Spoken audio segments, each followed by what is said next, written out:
Namaste.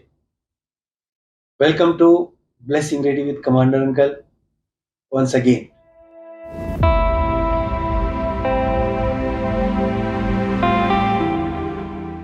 Today we have with us Sheetal Mohan. I have known her for a while and her simplicity, her connect with divine, her love for humanity has impressed me no end. So it is important that I get an opportunity to talk to her and be grateful for it. Sheetal, thank you very much. Welcome to the show. I'm already honored that I've been called upon for such a beautiful part where I could be a part of something that is adding a blink to everybody's life. So I can feel that sparkle on myself already. Sheetal, let us know about your life from the beginning. When I come to a point where I think that where did I begin?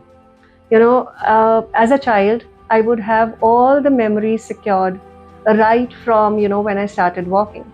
So people find it very hard to believe that how could a child remember all these things which I remember so clearly in my mind. So somewhere as a child, I had grown up like an imaginative, creative, dreamy, and, a child who would really want to live, explore things, touch, and find out things and answers. And all those times I have been feeling that there's somebody that is along with me. I did not have names. I did not have anybody, who am I talking to? But in my mind, I've always been in a conversation with someone, as far as I could gather. So I would stroll around and you could imagine that, I'm talking about the 70s. So we did not have much distractions, and our parents would not have enough time to find out that what the child is doing throughout the day. So I would just go around in my house, which was like a big, massive house. And we would not even know that, anybody else would not even know that which nook and corner I'm sitting, what am I doing. So apart from getting to school, getting back home, doing our things, I used to wander around in my house. Sometimes looking at trees, sky gazing, star gazing, talking to myself. Playing was like just a little part, and studies were never like very important for me. So I'm not surprised. Yes, they were not like, I knew that, I have to and I comfortably could do.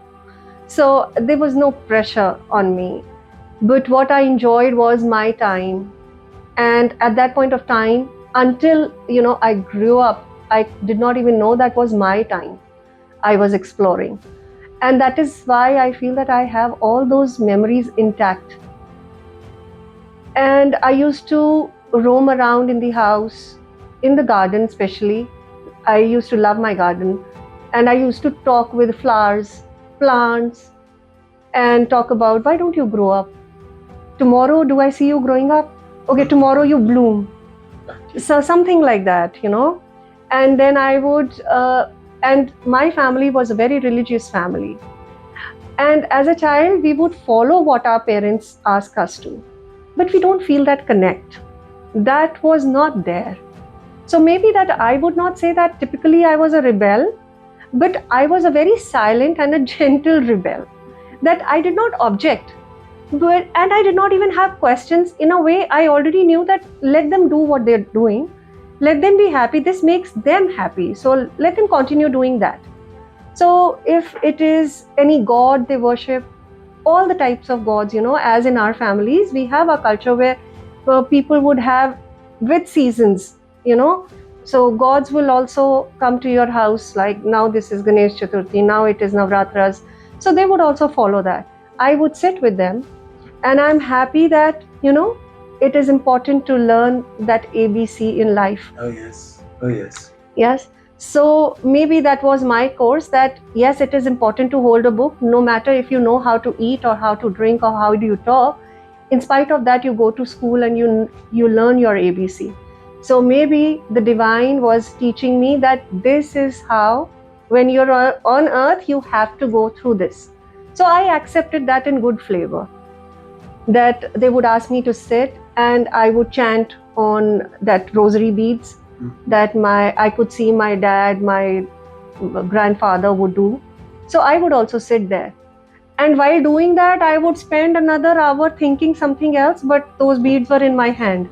So I would just skip, passing on to the other bead. And then I say, ho gaya, finished. So maybe and that is where today also when people say that, do you meditate? So when I don't want to say, I don't, then it's a lie. When I say yes, but there's no procedure to it, so I say that, I do it. Right. But that's my kind of meditation. It's not listed anywhere in the book. And I would share this because at that point of time, I may not have words as a child. I would not understand what is O for organic. But right from there, the seeds were sown in a way that I would come out unprepared in life. I never wanted any kind of planning or preparation.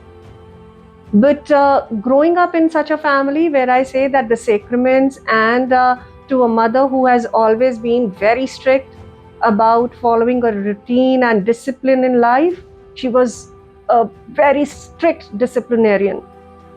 A Virgo mother I had, all the herbs I had to eat and whatever. But I used to follow it, to say that, okay, you be at comfort. This should not unnerve you. So I've been a very obedient child, never asked or demanded anything because I was on my own. I was content. I really did not ask for many things. So I used to go to school, enjoy myself, talk to a very few people. And I used to get along very well with, people older to me. Okay. This has been right from the beginning because children of my age, I used to think, bahut chote hai. They're too young for me.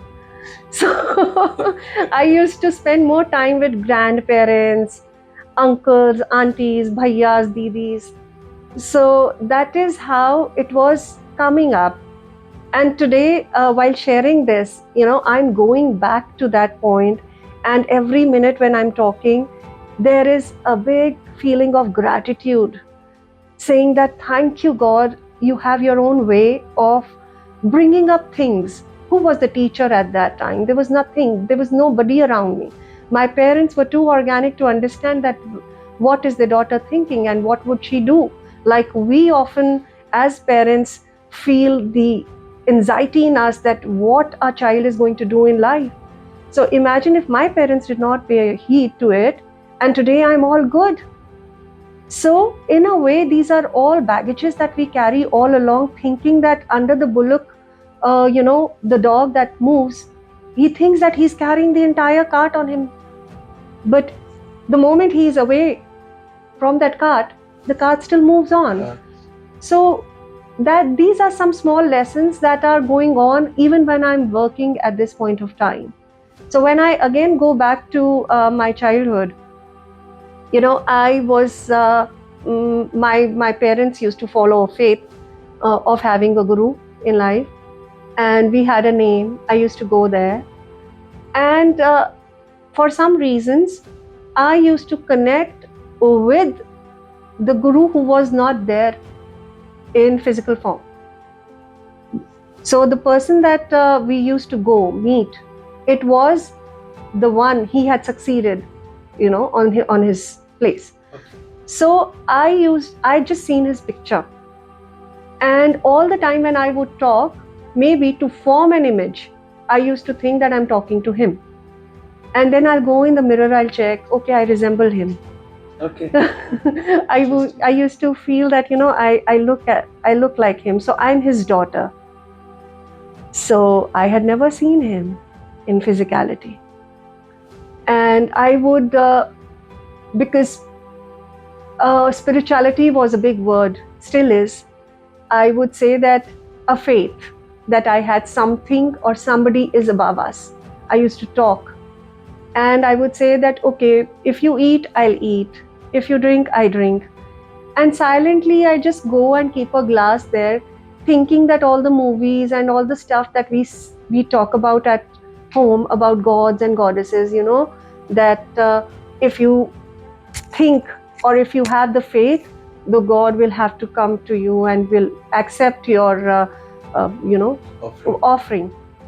And I used to silently keep my glass there, now drink, and nobody drinks. So I used to feel, you're not drinking this.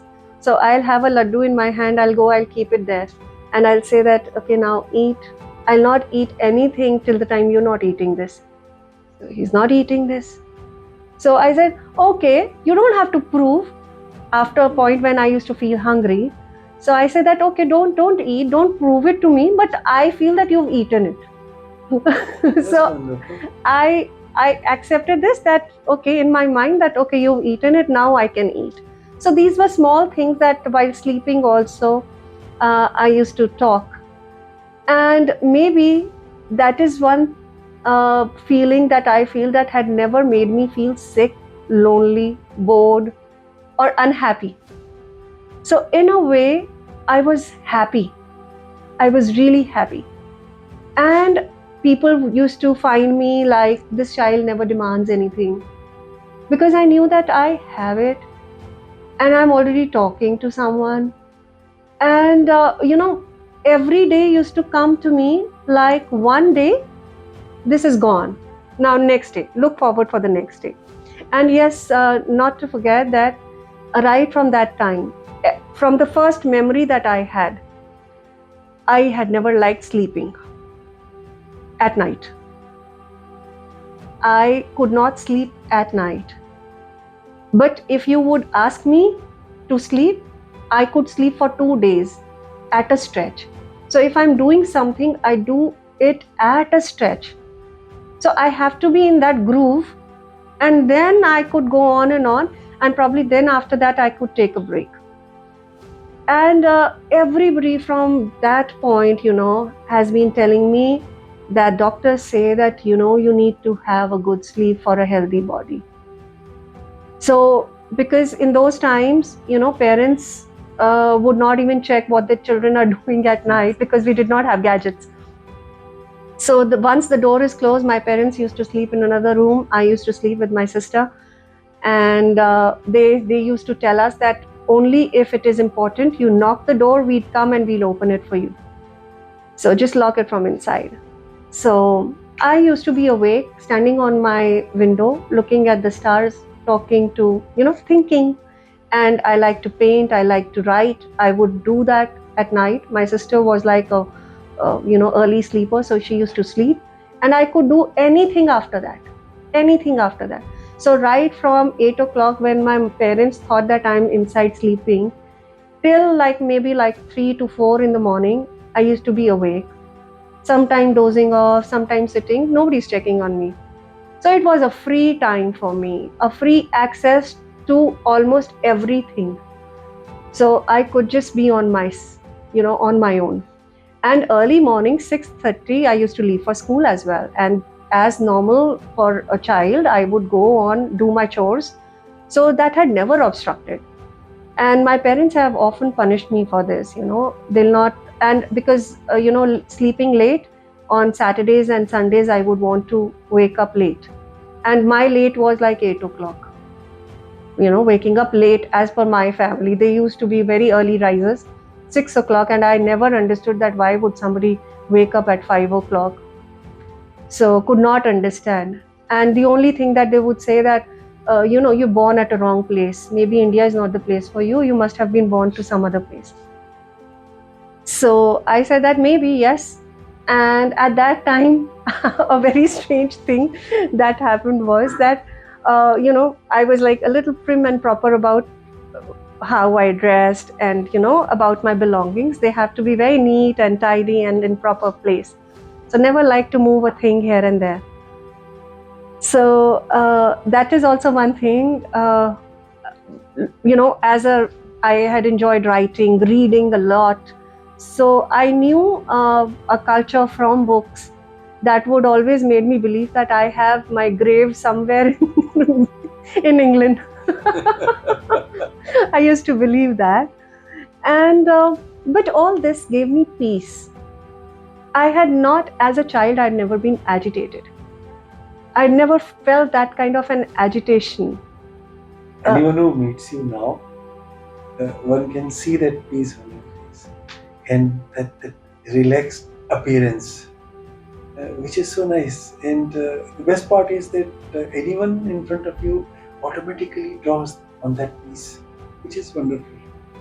Please go ahead. Okay, so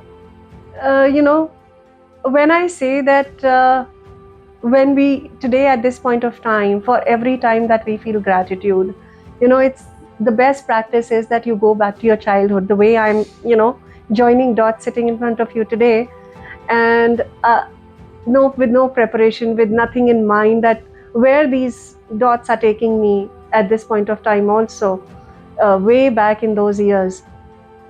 And I used to enjoy songs of not my era,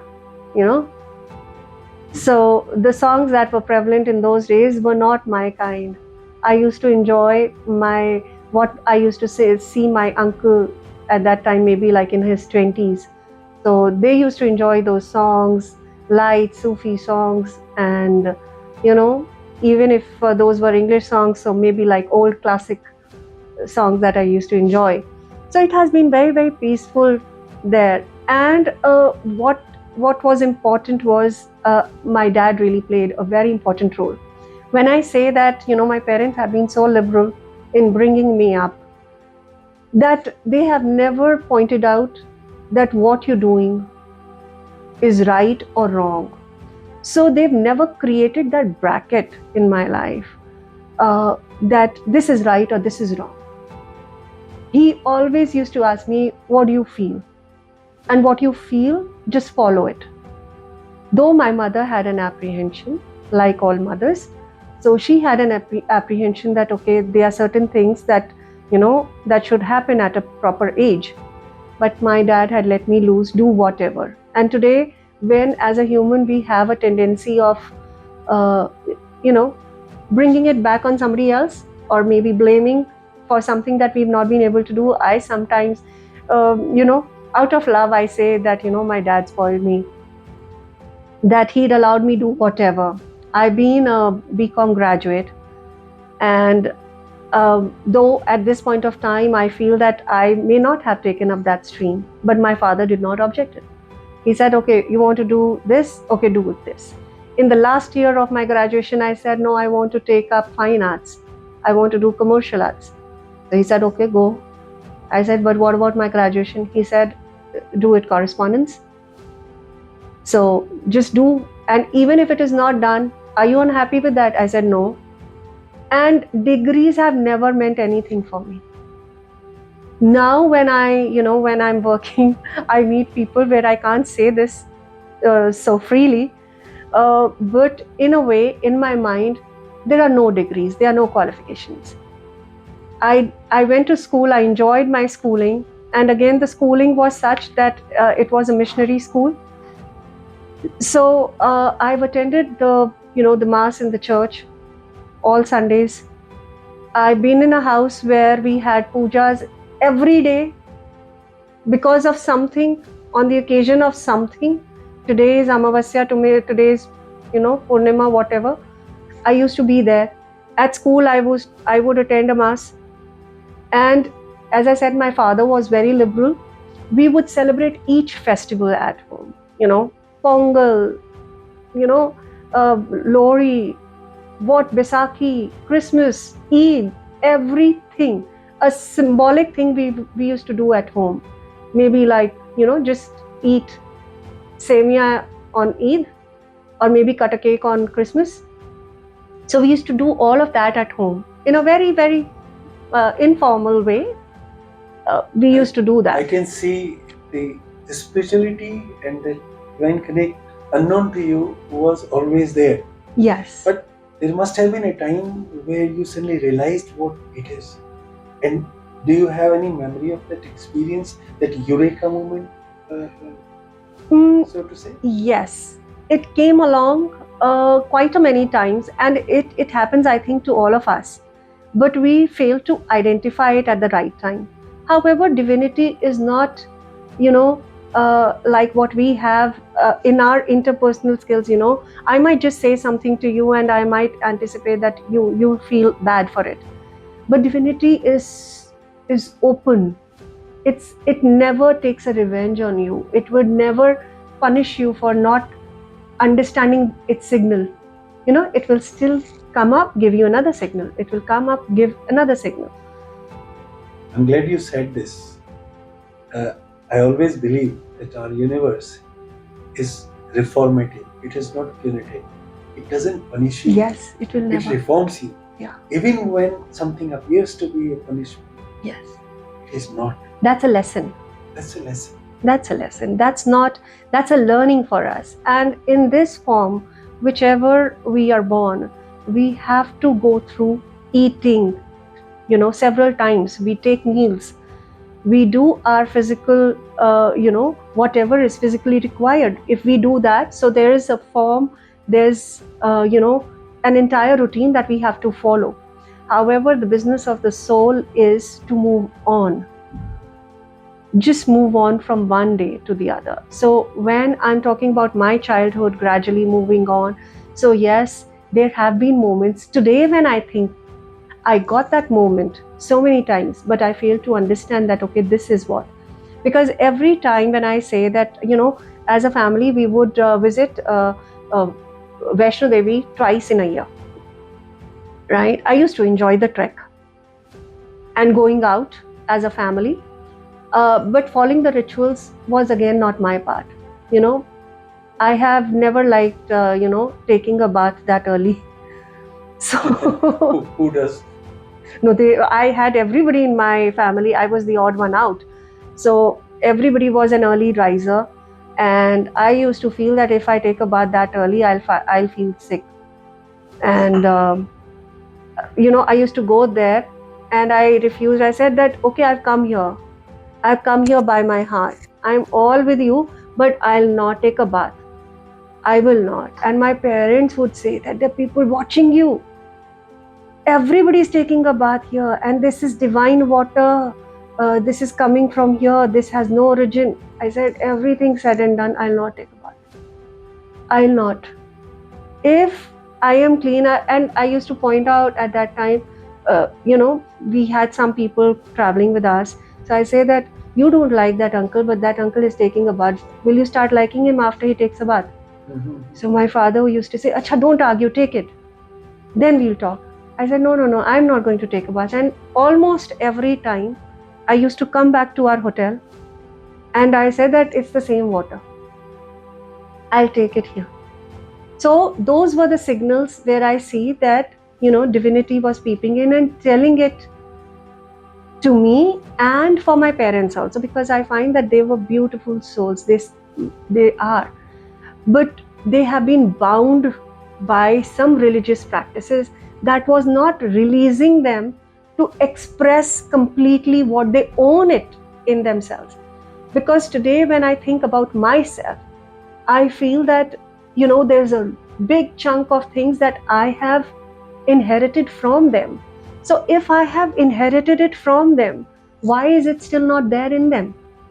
Because when I look at them, earlier I used to look at them like this because they were taller. Now when I look, I'm taller than them, but they're still there.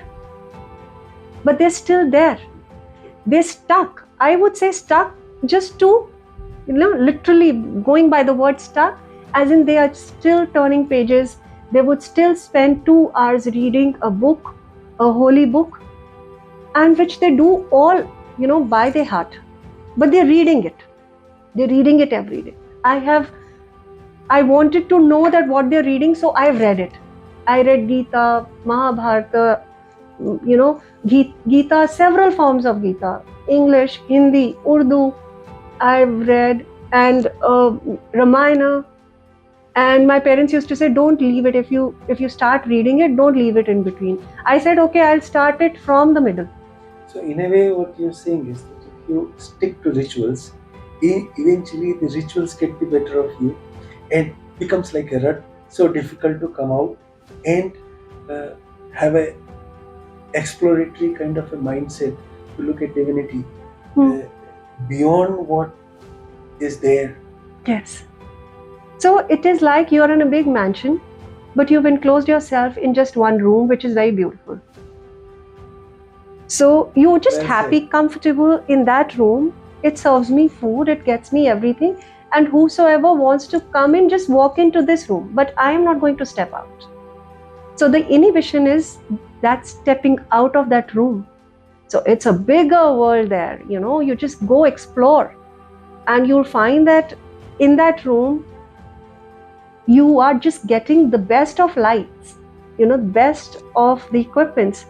But outside, it is the solar energy for you. You just go explore it, feel the grass under your feet. That is how you never have to think about what has to go inside your body, what you have to eat. I have never been into, a diet or into a sleeping regime. If I want to sleep, I sleep for 20 hours at a stretch. If I don't want to sleep, I don't sleep for 8 days. It has never got me sick. And I wanted to come to a point where I would say this openly. 8 days, you said? 8 days. Okay. I had my children, I got twins. So it's quite handful. Of course. Yes. So coming again from my childhood to that point, because today when I'm sitting here, they are a very integral part of my life. So every time when I'm sitting by myself, I think,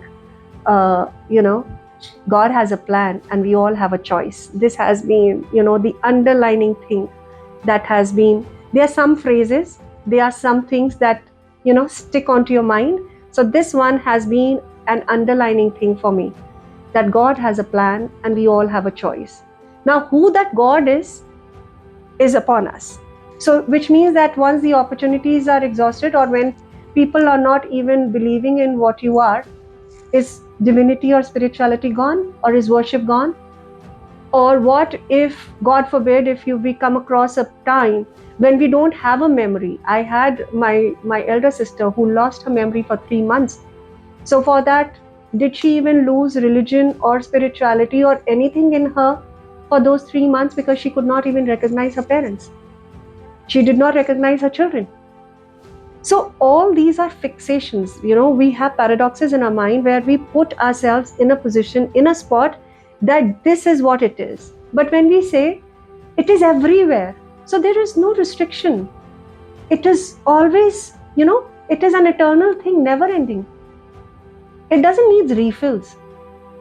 And you don't know where these refills are coming from. So as much as you have, you just give out. You filled again. So you don't know the source. And why would even I have to find the source? I've never been, at one point of time, when I used to talk to my husband, and my husband just, sit there, listen to me. He's a very good listener. So which is a wonderful attribute to have in husband. Yes.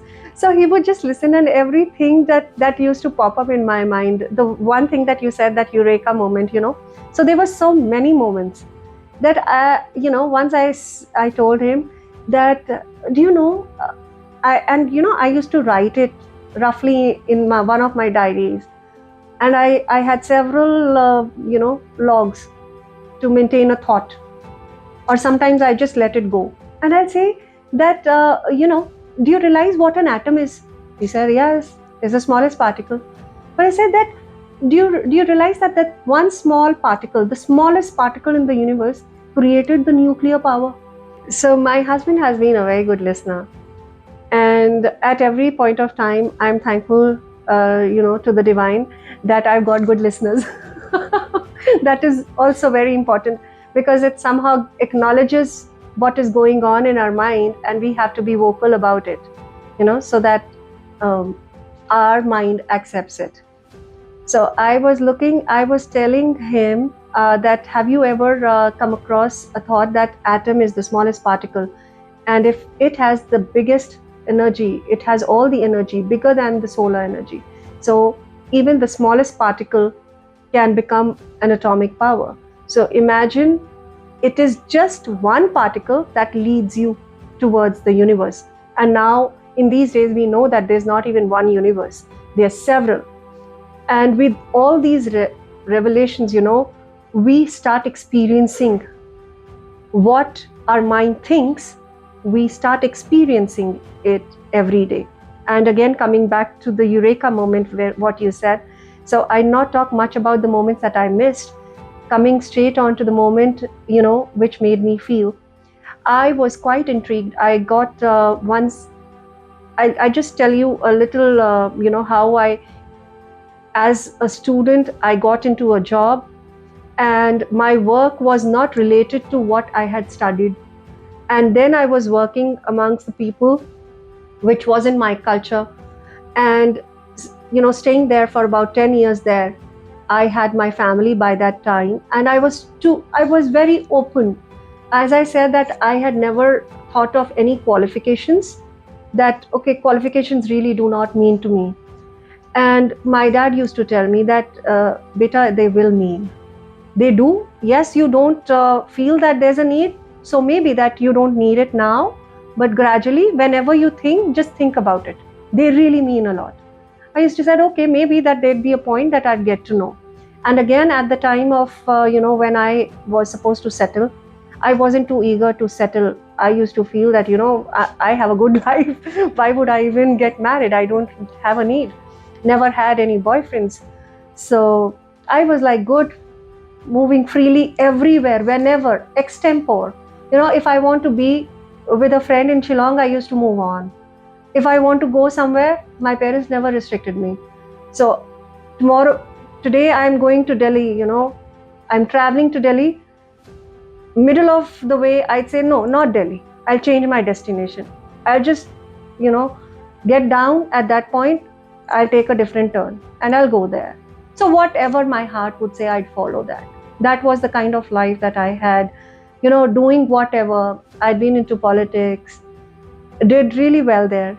Then suddenly one fine day, I said, no, from tomorrow on, this chapter is closed. I'd had enough. I'd experienced it. It has all been very nice. So, okay, the chapter is closed. Studies, I switched on to commercial arts, did my bit there, moved on to my professional life. Now my parents wanted me to settle. Okay, they wanted, asking me that, okay, what type of a guy do you want? So again, I did not care. My parents did mention that, the guy that they had met, I was like very slim and he was blissfully plump at that time. So it did not matter to me. I said that people could grow out of proportion anytime after the marriage also. So I really don't care. So they wanted to check if he settled. I said, what if his business vanishes the next day? So I really don't mind. So if that is the plan for me, and if it is happening, let me just get into it. Though there were inhibitions in between, that whether I would want to have a married life at that point of time. Today, in these days, we see that, we are quite open. People not even getting into such an institution. But maybe like just to please my parents, I said that yes, everybody has to. So I did. And it has been a good experience. I was like wholeheartedly, I came to a family. I started from a family, a very religious family, I would say. Now was the turning point, where I was stepping into a family who had no beliefs, no faiths, nothing, no foundations. So my father, because whenever I used to sit with my father, I used to say that, why do we have to have so many practices? That why do we, confine ourselves to something to follow this? I love Mata Rani, right? I follow Navratras. I don't eat onions throughout. But I don't have to show it. What if I don't take a bath? I still love her. So I don't want to get confined to that. So if God tells us in our scriptures that, forgive and forget. So will God not forget that she's not taken a bath or she's not fasted? Okay. So will I be punished for that? And if God is teaching us intolerance, so that's not something that you can't preach. You can be doing that. So coming on to to a family where they had no beliefs, I was like happy, that relieved that at least they don't follow. And I find people like them are more open to a change. No, they just need a bend, mold them anyways. So they're open. However, the only restriction was that they had started to believe that we don't follow. So you see that again, two sects are made, right and wrong, correct, incorrect. So whenever we see ourselves in any of them, I am relieved that I am not in that religious spot. But when I come on to thinking that, they are very liberal, they have constructed a wall that we are liberals here. We don't follow that side of the story. So that should also not be the case. So this is just another room. Yes, this is another room in the same house. In the same house. So that is again, the divinity is like the sun upon them. It's shining the same for both the houses. But they've restricted themselves not to go out of that house, and these people have restricted not to get out of this house. So, moving on, when did you find your guru? And how did that happen? It was, I was at one point of time, this point started the intrigue, the intrigue in me, because there was a tug of war, this or that, because both of the families are the closest in the most inner circle that you have, and you are with them through and through. So that was the time when it came to a point, maybe in year 2008, 2000 and maybe around 2010, that I was very intrigued of what to do, because till a point when you really don't have much responsibilities like your children, you're still following whatever pleases everyone else. So that I feel that is a very important aspect, that whenever there's a test on you, you perform the best. So till the time I've been serving what is good for both the families or for both types of people, no matter when we move out also. Categorically, I'm saying two families, but it has been many other people also associated with me who've been like that. So moving on, when I had my children, when I thought that, I'm confined now to a house, I could not move out. That is when my intrigue started in my mind. I'm not having that me time for me. I'm already doing so many chores. So which has taken away a lot of things that were happening earlier from me.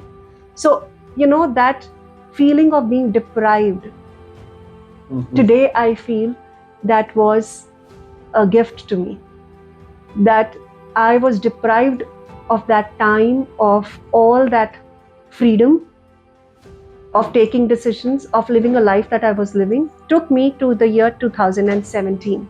In fact, I'd say that 2013 is when, I lost my dad. And I saw that, though I was not like as freely, I was not, talking to him the way we used to sit and talk endlessly for hours on and on. It was not happening for so many years. But finally, when he had gone, I was like, for some time, that vacuum was there, that he was one person that I used to express to. Though I was not expressing it in years, but still thinking, our physical mind would say that he's not there.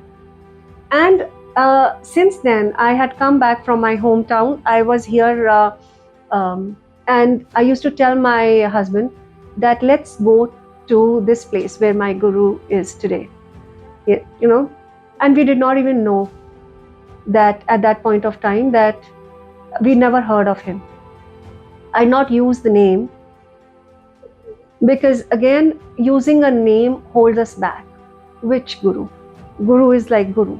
For me, he is guru. Absolutely. So I not name particularly, but we have a very, big place of worship in the same area. So maybe I thought that, I have to take my mom there to that mandir in that area.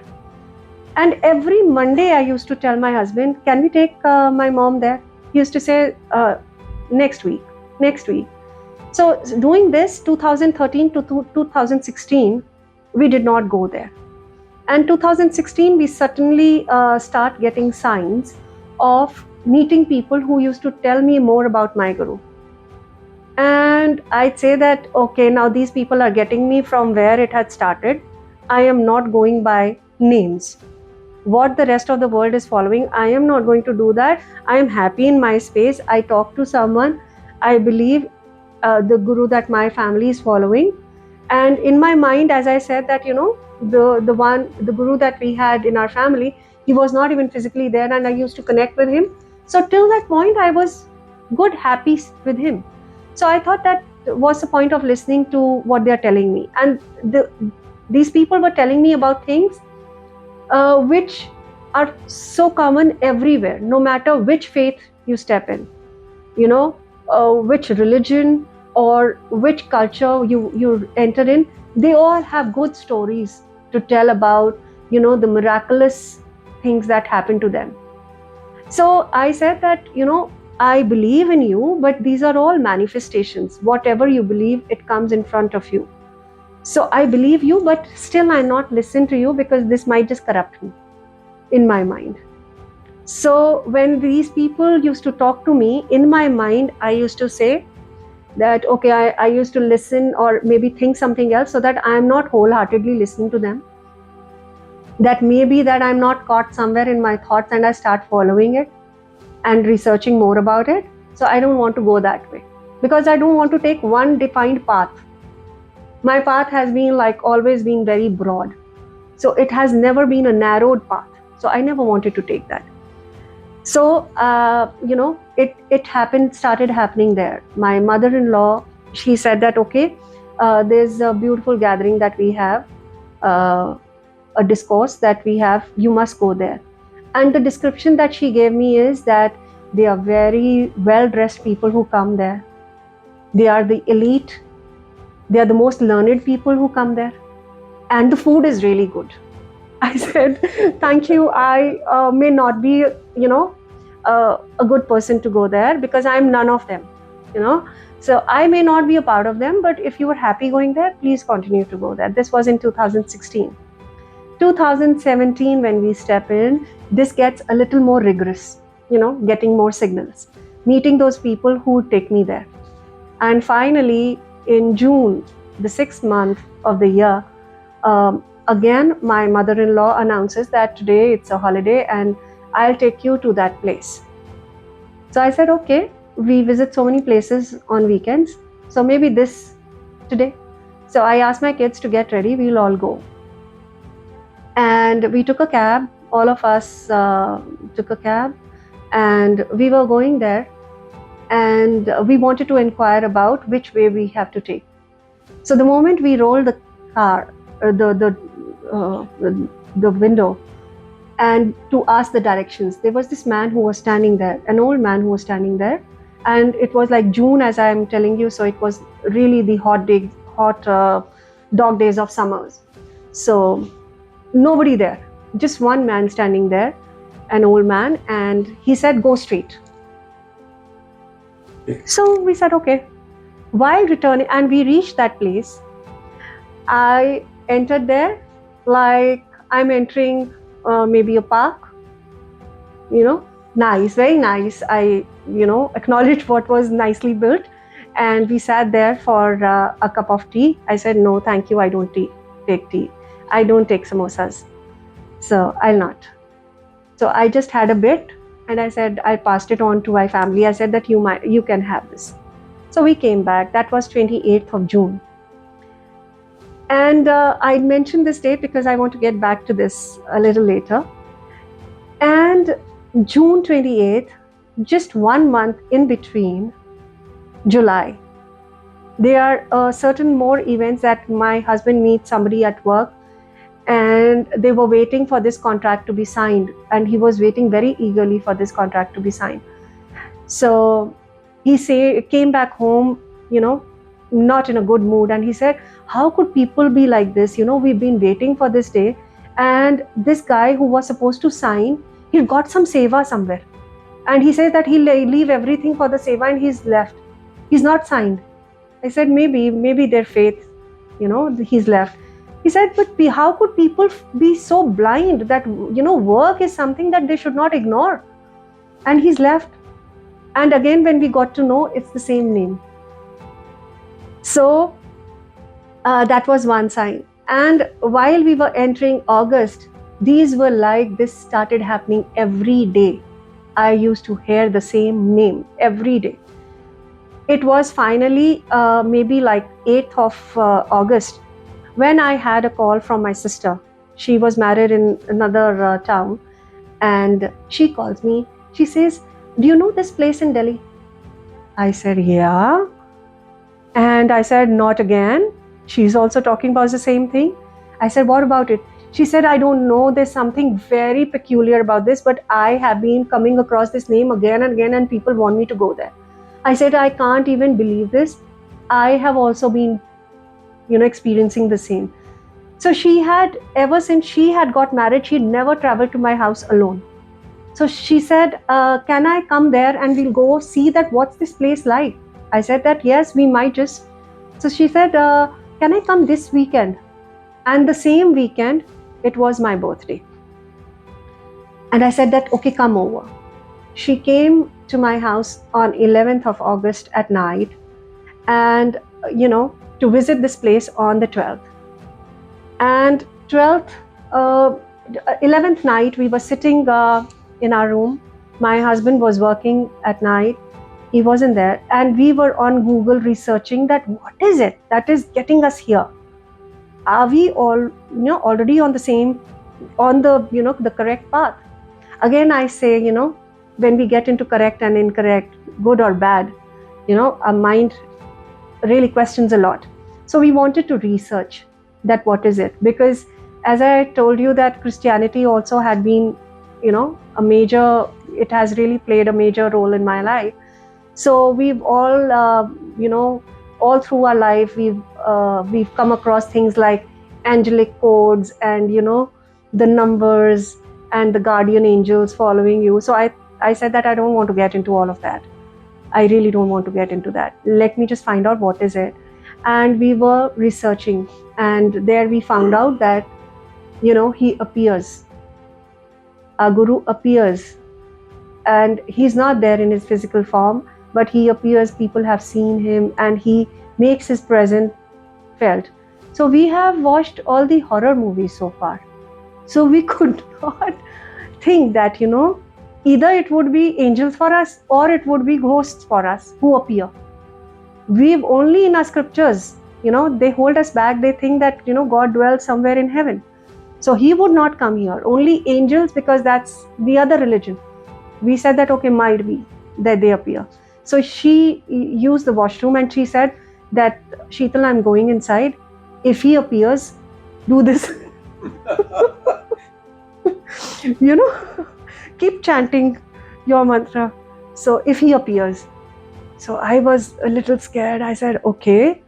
And I was like, oh God, whether even when we are researching, we are manifesting and we are calling upon some energies which may or may not be good for us. What is it that I'm doing? And I have kids. I'm a responsible person. What am I doing?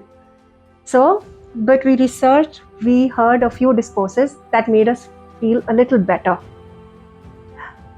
However, there was again one thing, that was that I hope that it is not a sect of people who are following this.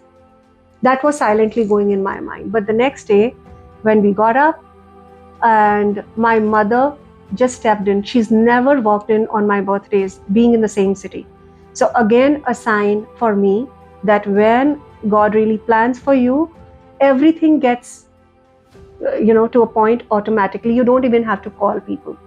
So she came to wish me. My sister was already there. My mother wasn't aware that she's there.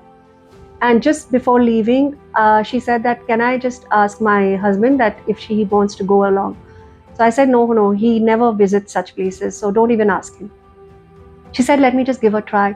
She asked. He said, okay, wait for an hour. I'm sleepy. We'll leave after an hour. I said, okay.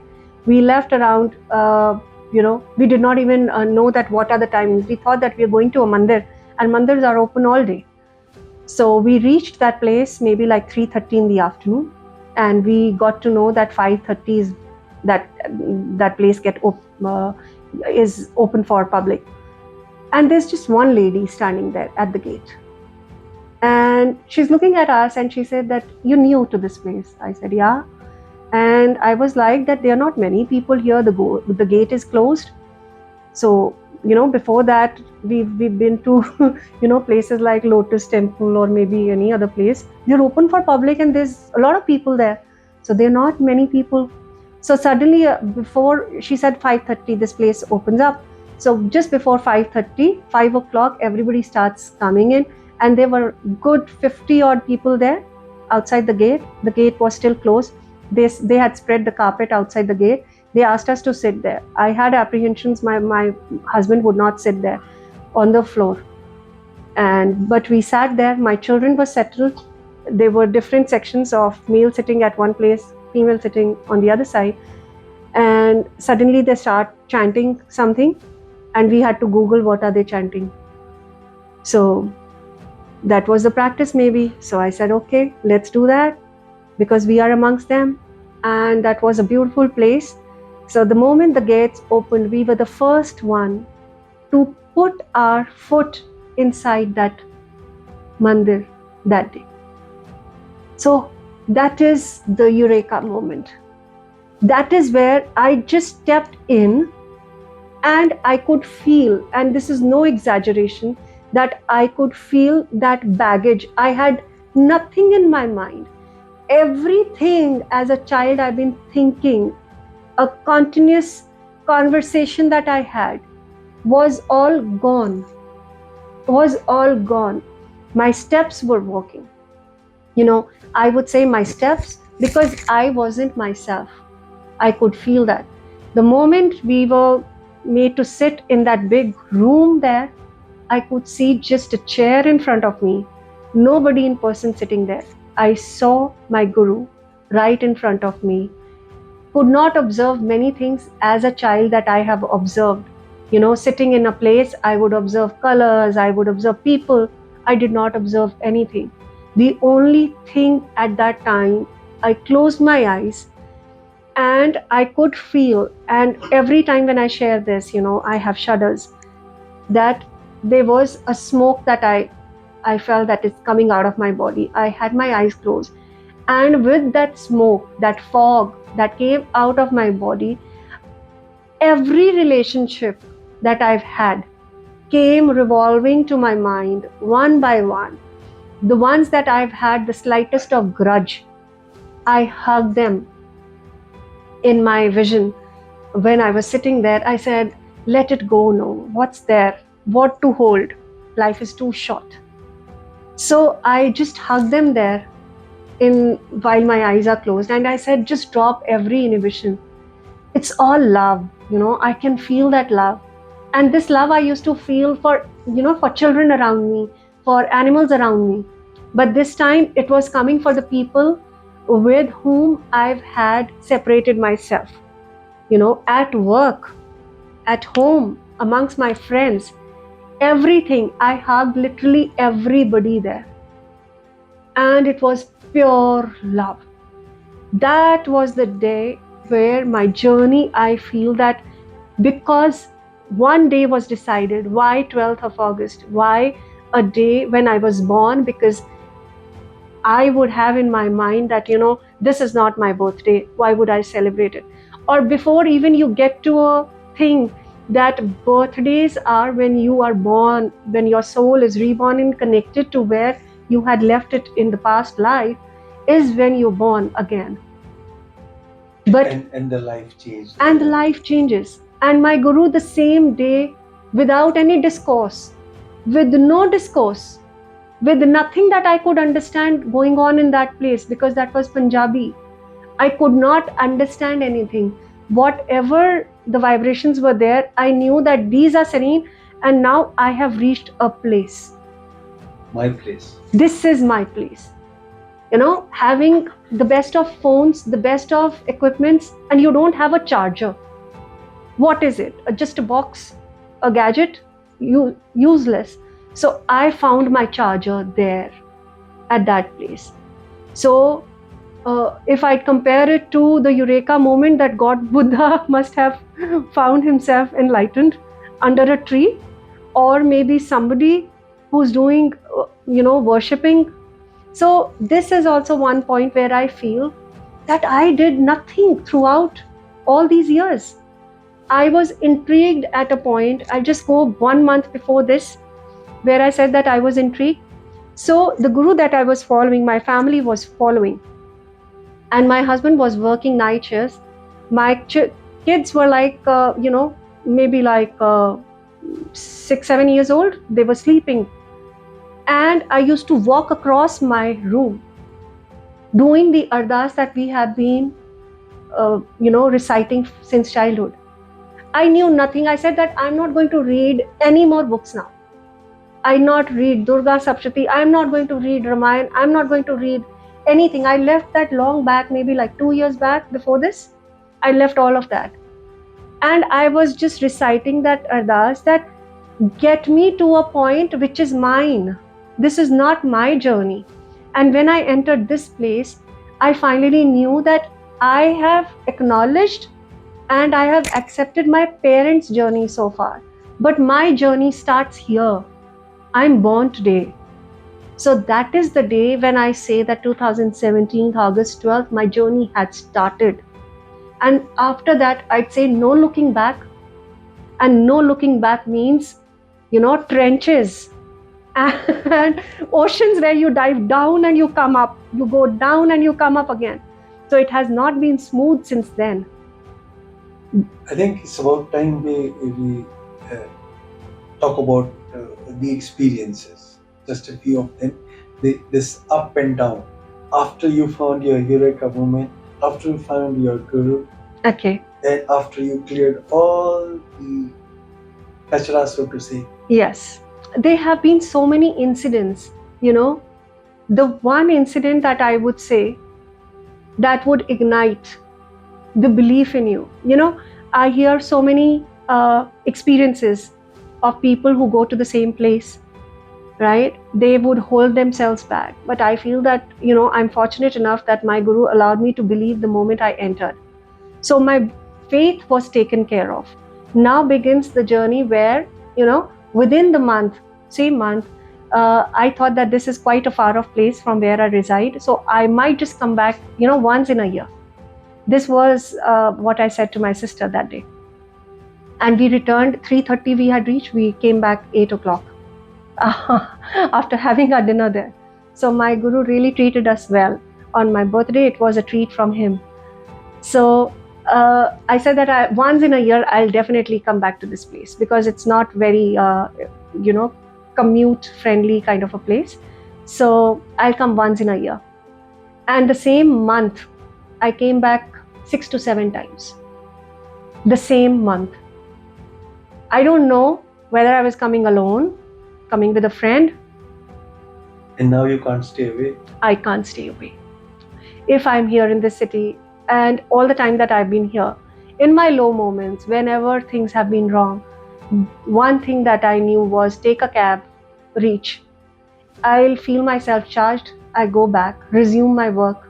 You cannot imagine a life without Nothing beyond this. And life actually, as before this we were like talking, it has been a celebration of what, it has been a celebration, as I said, that since childhood I'd been celebrating in a way, but it was a silent celebration. Since this point, it has been with crackers, it has been Diwali every day for me. From this experience, when my guru taught me that have faith. Things that you have read can despise you. Things what people tell may not occur in your life the same way. But what he tells us in our mind, it really works by that. And the biggest blessing is that I have stopped thinking now All this while you have heard that, I said that I've been thinking. So I've been a thinker all this while. And it's completely blank. Now thinking has stopped.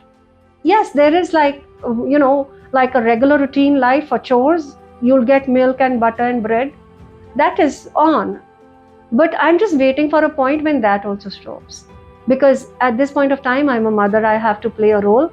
I'm just waiting for my kids to fly away from their nest someday, and I'll be left alone with my guru, and I'll enjoy this further with my kind of people. And when I say my kind of people, again a blessing.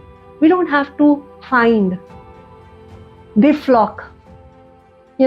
You spread your wings, you sit on a tree, and you start, you notice that they are more like you sitting already there. So that again is a blessing. So this is one celebration that again is something that ever since that day, I don't have to think. Everything is so choreographed that people I meet, I talk, what I eat is good for me. If I feel that I'm getting sick with what I've eaten, sorry. I say this to my guru that, okay, sorry, I've eaten this, which I have not should have eaten. So he takes care of that as well. And again, the sleeping part, coming back to that, as I said that my father used to tell me that, it is important that, doctors say that you have to sleep. But when a child follow his or her instinct, let that child follow. Because God is preparing for a bigger role. When I had got my twins, once I got my job was working with an American company in India. So I had to work at night. Everybody used to feel lousy, and they took about a few months to, adjust to that. And I was already adjusted. I don't have jet lag. I don't feel that. I'm awake all zones. So I don't feel that. And when I got my twins, my father again reiterated that, oh, I guess this is what the role that God was preparing you for. Because I could not sleep for 8 hours a day throughout a week. I was sleepwalking. I know that I had no other sense but to feed my child, change, and I was doing nothing else but totally into it. But I was awake and totally awake through these 8 days. Otherwise, if you put logic to it, it's not possible. Or it would cause heart attacks, or it would get, the sugar level go high. Nothing happened. So Sheetal, let's recap. Okay. From the beginning. There was a time you were intrigued by whatever it was. Yes. You were communicating with someone you had no clue it was. Yes. And then you went through rituals with your family because even though you didn't want to follow, but you went along. And then slowly you started following a guru, which was not your guru in the sense, but he was there, family guru. He's still there. He's still there? He's still there. And I acknowledge him like my guru, as in the word guru. But the guru that I follow now is the divine above my guru also. Okay. And then now, I would like to know what's your understanding of spirituality out of all these experiences? See, out of all this, the spirituality to me is boundless. It has no boundaries. It has no logic. Spirituality to me is eternal. It is love. It is pure love.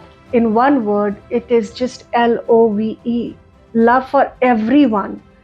If love is there, you ask me any question, and the answer, you can justify it now. That you ask me anything. What are the major issues? Relationships, health. If I love someone, I love my doctor, maybe I got admitted to that place because of an ailment. If I am not scoring well, maybe this teacher wants me again in this class, not for the youngsters to follow. Yeah. But love for general in everything. Love suffices everything. And that is divinity. If you follow, if you feel the love within you, you will not follow a particular path. There should not be inhibitions that this is where my boundary is. I could sit here, and everything that the nature tells me is divinity to me, is spirituality. Maybe, like, as a child, I did not know that where I was gazing out at stars at night or looking at plants at night moving, that was spirituality to me, because they were teaching me lessons which my parents were not teaching me at that time. They were too busy. I understand. I'm reminded of that song from Love Story 1942. Yes. कुछ ना कहो कुछ भी ना कहो, क्या कहना है क्या सुनना, Yes. तुमको पता है मुझको पता है, Yes. समय का ये पल थम सा गया है, और इस पल में कोई नहीं, बस एक तुम हो, बस एक मैं हूँ. I think that's the kind of environment you have created for yourself. Yes. When it's just two of you and everything else is there, it isn't really there. Yes. And this is spirituality. When I say is love, spirituality is healing. It's the healing force. If you meet someone and somebody says, I feel good after meeting you, that's the feel of spirituality. If somebody says that I've had a good night's sleep, that is spirituality to me. If I say that I've not eaten anything and I don't feel like eating anymore, that is spirituality to me.